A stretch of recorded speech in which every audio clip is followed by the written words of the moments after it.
چاند پر تھوک دینے سے کوئی چاند پر تھوک نہیں چلا جاتا۔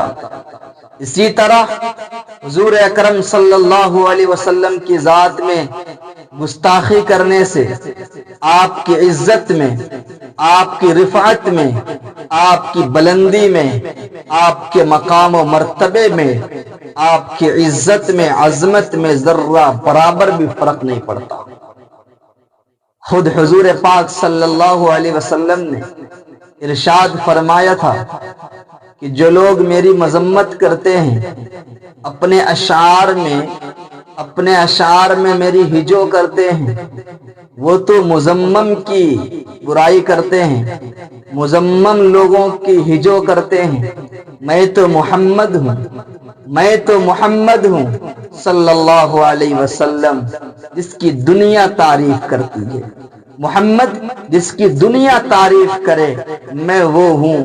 جو لوگ کر رہے ہیں کرنے دو۔ اس لیے گرو گھنٹالوں سے کہہ دو، ان پاکھنڈیوں سے کہہ دو، تمہارے جیسے ہزار تمہارے بڑے بڑے آئے، ان سے جب کچھ نہیں ہو سکا، تم کون سی کھیت کی مولی ہو؟